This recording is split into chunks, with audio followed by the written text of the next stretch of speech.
ये तुम्हारा पुत्र होने के नाते याद नहीं रखा जाएगा, परंतु तुम इसकी माता होने के नाते याद रखी जाओगी। ये विवाह भरतवंशियों के लिए बहुत महत्वपूर्ण है। जय श्री कृष्ण। क्या आप जानते हैं द्वापर युग में सबसे कम उम्र में स्त्री सुख प्राप्त कर संतान उत्पन्न करने वाला महाभारत का इकलौता योद्धा कौन था?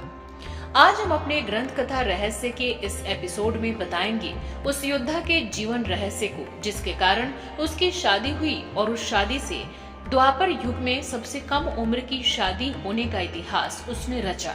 तो आइए जानते हैं उस योद्धा को। जी हाँ, हम बात कर रहे हैं अर्जुन पुत्र वीर अभिमन्यु की, जिनकी शादी 15 वर्ष की अल्प आयु में उत्तरा से हुई। हालांकि उससे पहले भी उनकी एक और शादी बलराम की पुत्री वत्सला से हुई थी। 16 वर्ष की अल्पायु में आषाढ़ मास में जिस दिन ये महाभारत के युद्ध में वीर गति को प्राप्त हुए थे, उससे एक दिन पूर्व ही अभिमन्यु की पत्नी उत्तरा ने गर्भ धारण किया था। द्वापर युग में सबसे कम उम्र में स्त्री के शारीरिक सुख और संतान की प्राप्ति करने वाले अभिमन्यु इकलौते अवयस्क योद्धा थे। अभिमन्यु महाभारत के नायक अर्जुन और सुभद्रा, जो कि बलराम व कृष्ण की बहन थी, उनके पुत्र थे।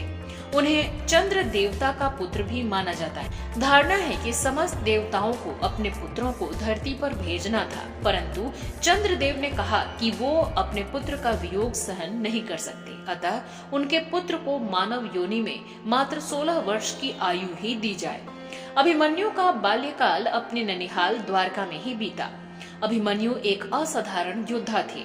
उन्होंने कौरव पक्ष की व्यूह रचना, जिसे चक्रव्यूह कहा जाता था, उसके 7 में से 6 द्वार भेद दिए थे।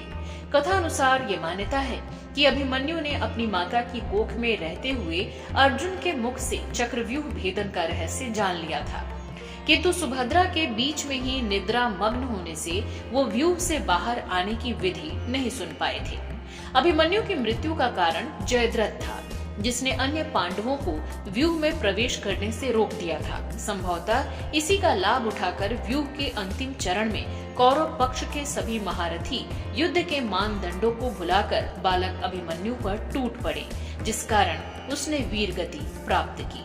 अब हम बताएंगे उस गूढ़ रहस्य को, जिसके कारण अवयस्क होने के बावजूद अभिमन्यु की शादी हुई और संतान उत्पन्न हुआ। भगवान श्री कृष्ण, जो कि अभिमन्यु के मामा होने के साथ साथ इस सृष्टि के पालनकर्ता भी थे, जिन्होंने धर्म की स्थापना हेतु स्वयं महाभारत युद्ध का संचालन किया। भगवान श्री कृष्ण को पहले ही ज्ञात था कि महाभारत युद्ध के बाद कुरु वंश का संपूर्ण विनाश हो जाएगा और चंद्रदेव के शर्त के अनुसार अभिमन्यु भी इस धरती पर 16 साल से ज्यादा नहीं रहेंगे। इसलिए भगवान श्री कृष्ण ने वीर अभिमन्यु की शादी करवाई, ताकि कुरु वंश का विनाश न हो और चंद्रमा के पुत्र वर्चा रूपी अभिमन्यु को धरती पर स्त्री सुख की प्राप्ति हो। और ऐसा ही हुआ। उत्तरा के गर्भ से राजा परीक्षित का जन्म हुआ, जिससे कुरु वंश को आगे बढ़ाया गया। और यही वो रहस्य था जिसके कारण अल्प आयु में ही अभिमन्यु की शादी की गई, जो द्वापर युग की सबसे कम उम्र की शादी कही गई और एक इतिहास बना। जय श्री कृष्ण।